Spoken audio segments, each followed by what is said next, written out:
Hello, friends. My name is Miss Courtney. I am one of the librarians for Kent District Library. I work at the Gaines Township and Kentwood branches of KDL. Today, I come to you live from the historical room at the Gaines Township branch, and we are here for another episode, I guess, of the KDL Curiosity Lab, Ask the Expert, where I am talking with some local STEAM experts from all over the county about what their job is, what they like about their job, and just some more information about that. KDL is offering lots of online programs since we can't be together in person quite as much as we would like to. So we have lots of online things streaming to you live here on YouTube or Facebook, wherever you're watching. But we have some for those of you who are curious and are thinking, what should I read next? We have some teen book talks. So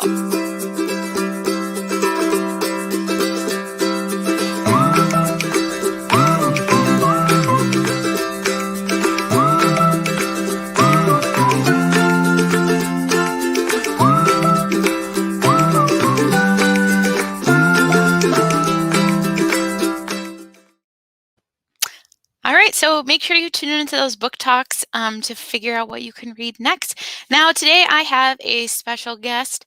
I have Gretchen Johnson. She is the Chief Nurse Executive at Pine Rest Christian Mental Health Services.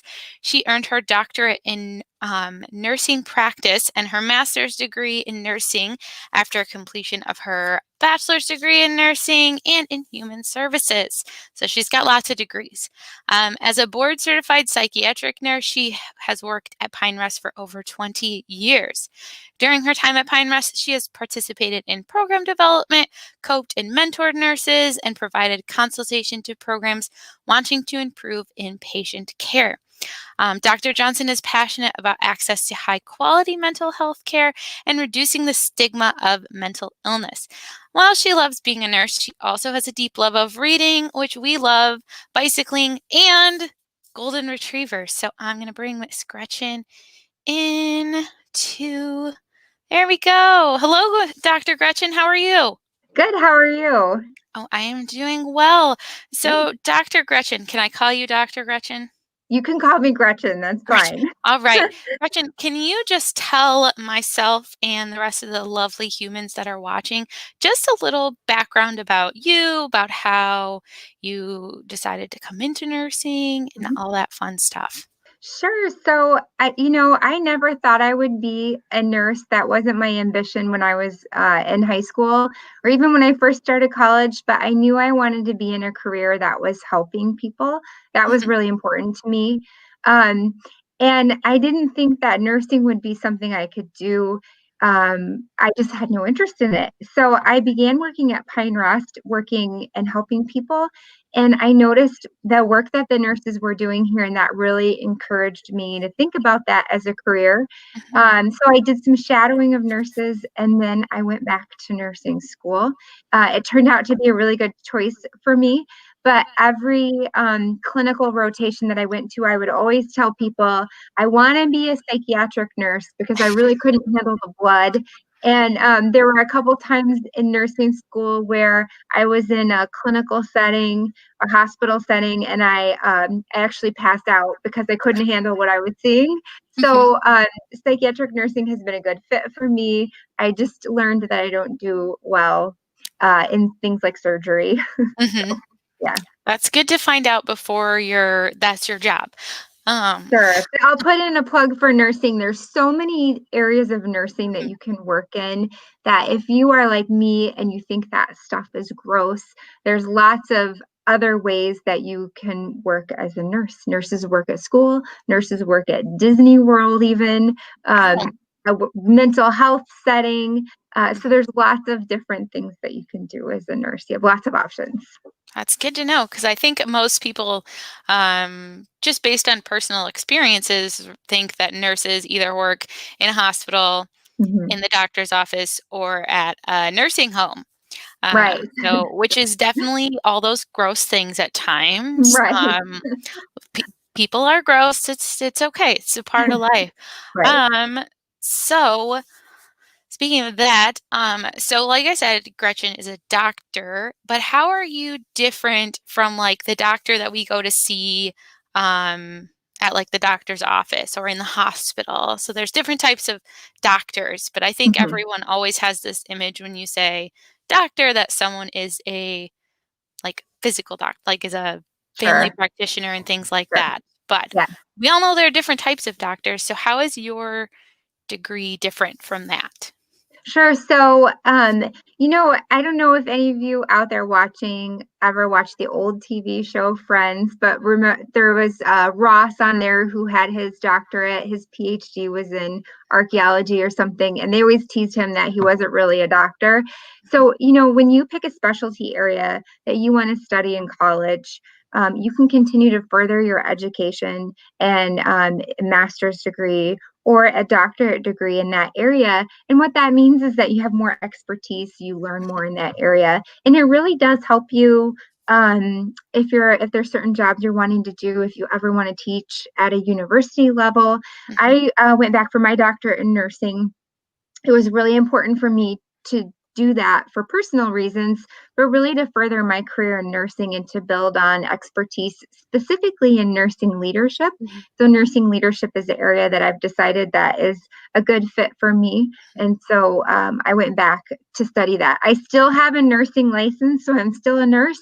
If I needed to go work on the floor to pass medications or do nursing assessments or give a shot, I can still do that.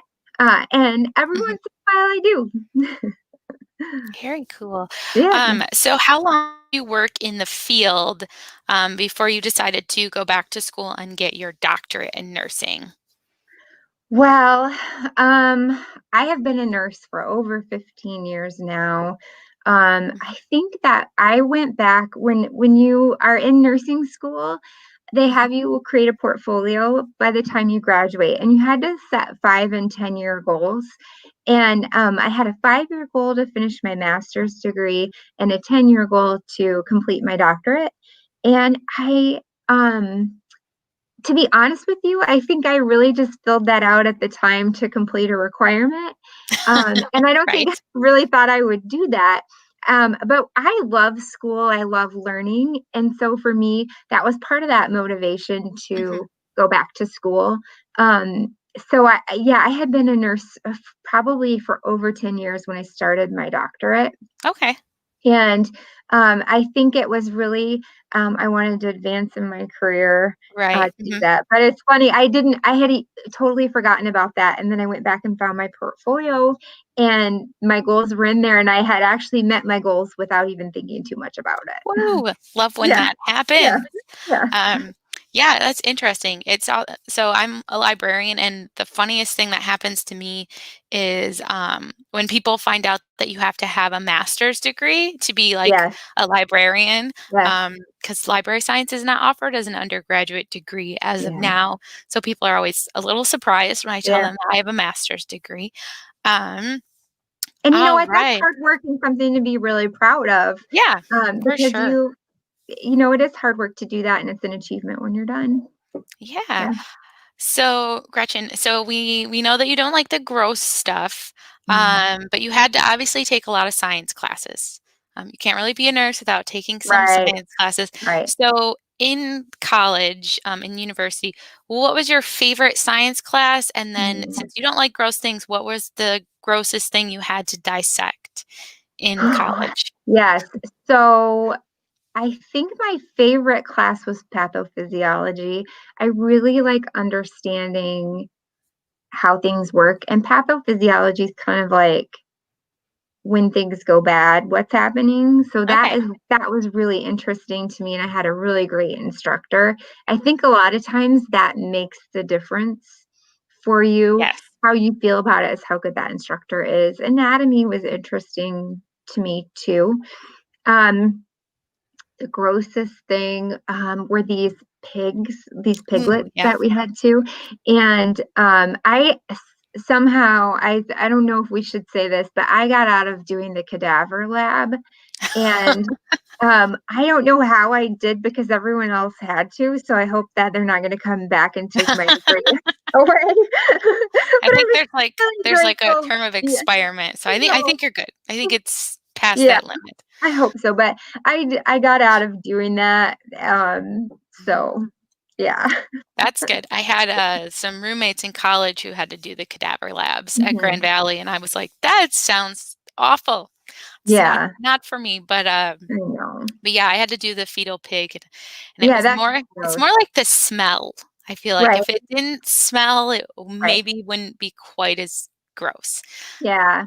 It would probably My still be da gross, but my daughter's in junior high, and she's just started, doing some of that, and they had to dissect a frog. So she thinks it's awesome, and she had no problem eating lunch right after. And she was saying that she was telling me how they could take the frog, squeeze something, and make its eyeball, like, open up, and she thought that was oh. awesome. But that was not me. I was gonna she must get that from someone else, Someone else. not you. That's Yeah, fine. yeah. Um, so Gretchen, because we love books here at KDL, is there a book character that has a job that is identical or a little bit similar to yours? Could you think of anyone? So I thought about this question. What I have found is that mental psychiatric hospitals or mental health facilities like mine are not always represented well in Mhm, the literature, mhm, which is unfortunate because people who come here really need care, and we do a really good job taking care of people, and all of us feel really passionate about our work, mhm, and we believe in caring for people in compassionate ways. And that historically, I think some of the reason that the literature is like that is because historically, behavioral health care wasn't always so great. right, mhm, But I did think that if I had to compare myself to a book character, I like in the kind of work that we do. I My favorite book is Little Women.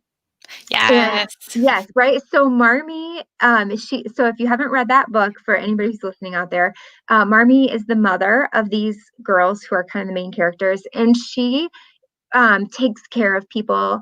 mhm, And they were going to people's houses who had illnesses that were very contagious, and they were taking care of those people. And so I kind of see that as the work that we do, right? Like mhm, they were taking care of people who were poor and taking care of people who didn't have other resources. And I see that as fundamental to our work. Not that we don't just serve the underserved, but we right, are serving people who sometimes wouldn't get care otherwise. mhm, And I also think about Joe. And I think the part of me that is kind of like the character Joe is that she gets feisty and fired up about what she believes in. yeah, And I can get feisty and fired up about the things that I believe in and things that are important to me. So that was what I thought of. That was the closest thing I could think mhm. I love that. I just watched, I bought the book to read of. after I watched the newest, rendition of the book, Okay. and it was so good, but I can definitely see that comparison and how Marmee would Yeah. fit Yeah. what you do at, Pine Rest. That's great. I told, some of my library friends who knows if they're watching, that we should be Yeah. Little Women for Halloween and, like, do a Zoom party, and I was, like, Good. trying to base it based on our personalities, and Yeah. I am the Amy of the group, Are and you? I'm like, "I don't know how I Yeah. feel about that." Yeah. But that's what it ended up being. Hmm. Um, Awesome, Gretchen. So you talked about in your bio that you sent me the mental illness stigma. So could you talk a little bit more about what that stigma is, what the word stigma might mean for some of our younger friends that are watching, and how the people that are watching can help kind of break that stigma and learn more Sure. about what mental illness is, um, and yeah, and be a little more compassionate to those who have mental illness. Well, when we talk about the stigma of mental illness, it's kind of that a common societal belief that that mental health issues are maybe your own choosing, or Mhm. people believe that people who have a mental health diagnosis are weaker, or that it's not important, or that it's not a real illness. Right. So that's kind of the stigma that's kind of what we mean when we talk about stigma. Um, the other thing I would say is that I feel really hopeful about this generation of kids growing up because I think they're more open to talking about it and Mhm. more open to accepting people as they are. So when we talk about that stigma of mental illness, what happens is that people don't feel like they can go get the care that they need because they're Right. ashamed that they're struggling, Mhm. or their family's embarrassed that this person's struggling, or they feel like I should be stronger and I should be able to handle this. When really we all need help sometimes. Mhm. And 1 in 4 adult, depending on what statistics you look at, 1 in 4 adults in the United States will struggle with a mental illness at some point in their life.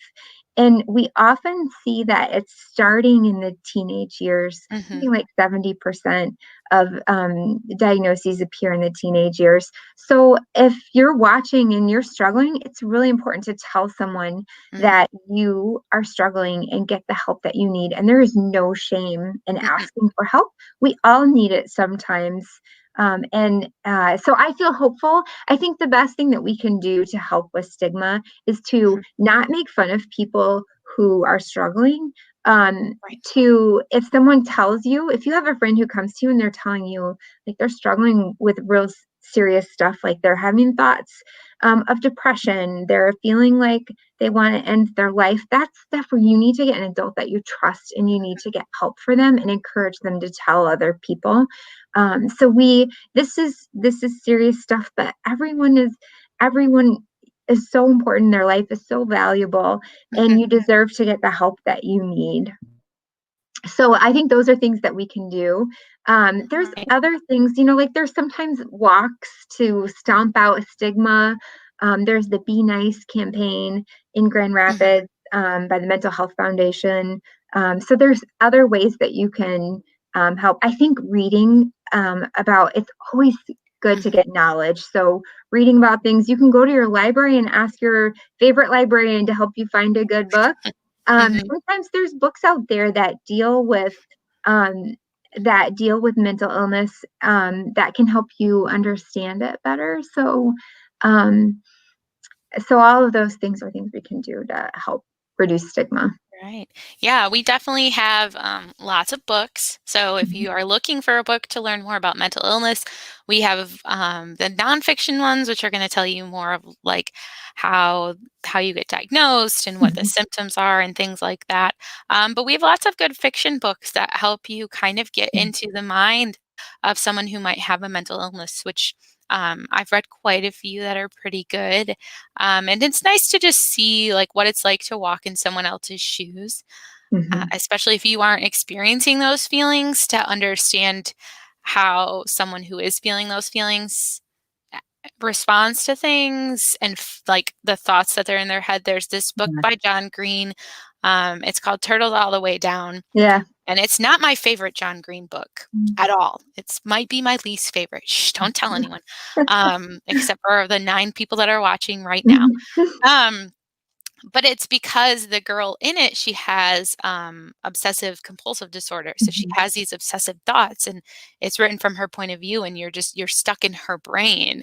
And I remember when I finished that book, it wasn't my favorite, but I was like, I understand like that has to be awful to live with your brain that's just constantly like going over the same thing and it was exhausting. So it really gives you a lot of sympathy and compassion for those for people who have um, that type of problem, and it's hard, makes things hard. If anyone is watching does have a question for Gretchen, you can leave them in the comments. We can see them. There is a comment that says "Go Gretch" from the very beginning. Um, but we have like about 5, 10 more minutes. So Gretchen, what are some things that you think that young people should start doing if they are interested in working as a nurse, whether that's a nurse in a mental health setting or in a hospital setting?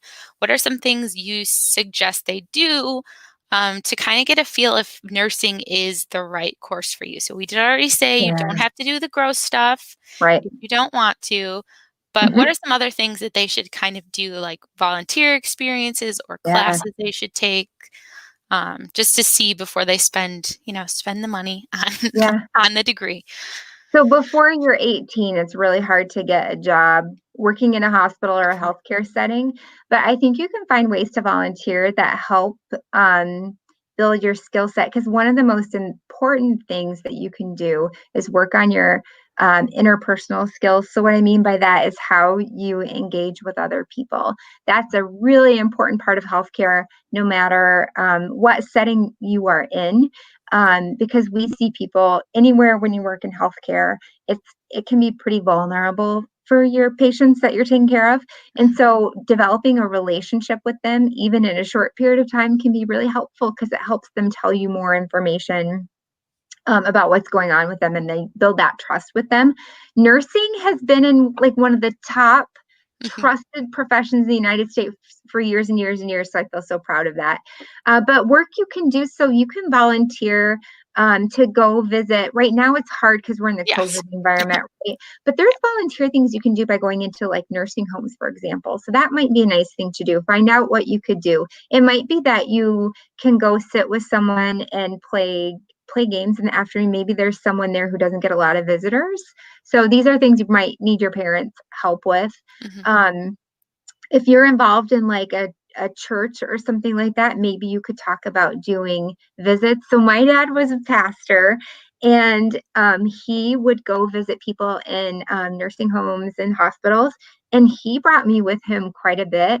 Mm. And so I didn't know that then, but it was preparing me for my future role. So part of it is just getting yourself comfortable in that setting. Find an adult that is in a healthcare field and interview them about the work that they do and spend time with them, ask them questions. Right now, it's hard to do anything like shadowing or something like Right. that. But in the past, in different jobs, I've had people shadow me. That may or may not be possible. And of course, I always just say you got to read and learn about stuff, but it's Mhm. also important to go out and kind of see and do. So see where you can volunteer in nursing homes, long-term care centers once we get through coronavirus, and other ways that you can jump in and do things like that. Awesome. Yeah, that's so good. Yeah, I definitely want to have some hands-on experience. But Mhm. right now, yes, might not be the best Right, time to get that hands-on experience. So hopefully you're listening here, because right. you're hearing some good information from Gretchen here.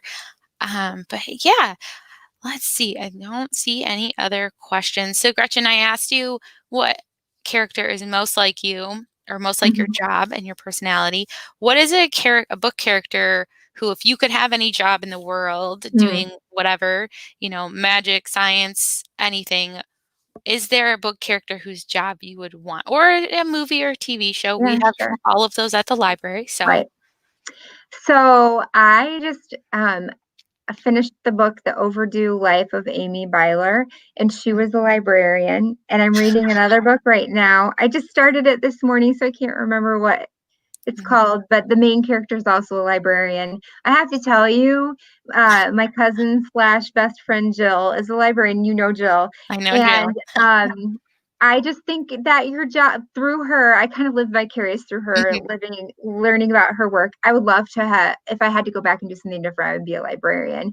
You seem like such a fun group to hang out with, but I just love books so much. Um, so, or like, have like a golden retriever farm, but not like a puppy mill, but I Right. just mean, like, just be around golden Puppies. Yeah. retrievers all the time. Yes, yeah. So, I would also like to just be, yeah, like a nice dog farm, not like right, a right, I'm right. not Not breeding the doing anything dogs, weird. but I just Yeah, want all the dogs right. around me. Yeah, I debated asking my boss when we weren't open for the public. I debated right. asking her if I could bring my dog Yeah, to work. I did not get up the courage. So, right. to my managers, if you're watching, if I can bring my dog to work, please let me know. Yeah. They're probably not watching, but that's okay too. So we do use pet therapy here at Pine Rock. See? Um, Man. my dog, the goal was that I was going to train her and have her certified to be a therapy dog. Um, she is not going to make the cut. That's Oh, probably my fault. Mary Poppins loves people so much that she can't control herself around people. oh my So, gosh. but Wait, her name is pet Mary therapy, Poppins? yes, pet therapy That's is an cute. important part of mental health care. Mhm, There's been research out there about how petting dogs can help lower your blood pressure and your respirations, things like that. So I do see a question. How old were you yay. when you decided to go into nursing? I was 22 when I decided to go into nursing. So it was my second career. I had a bachelor's degree in human services. Mhm, And did you have any hobbies when you were young that led you down this path? I think like really going on visitations with my dad to visit people was mhm, preparing me. And then I did lots of volunteer work in different settings. mhm. So I think, and I just loved helping people. That was just Yeah, really important to me. My dad led, as a minister, did lots of things to support the underserved in our mhm. community, and so he really was good about engaging the family in those things. That's So good. yeah, Yeah. Thanks, either Holly, Monica, or Jenny, for that question from East yeah, Grand Rapids. Um, so yeah, well, Gretchen, thank you so much thank for you. coming on here and chatting with me about all the things. I hope that some of you that are watching that are not adults yet, and even if you are an adult and you decide that you want to be a nurse, go for it. Do what your heart desires. I think we've learned from Gretchen that even if gross things freak you out, as long as you love helping people and you have a big heart like Gretchen does, I think nursing would be a great opportunity. And they're always looking. I think nursing is a very safe profession. I think you will always there. We will always need nurses now, probably more than ever. Um, but yeah, thank you so much for joining. Americans, that's maybe the cutest thing. Um, but yeah, so thank you Thank everyone you. for joining us, whether you're live or you're later. I hope that you have a wonderful day. Don't forget that your libraries are open. We are open for in-person services like checking out books and using our computers. If you don't feel safe coming inside, that's no problem. We can bring books out to your car through curbside. You just have to place them on hold through our website, and we will bring them out to your car when you get here. So, without further ado, have a wonderful day. Thank you again, Gretchen. I hope you have a great Bye. day. Hopefully, the sun starts shining today or tomorrow. But other than that, goodbye. Bye. Thank you. Bye, friends. Where's my outro?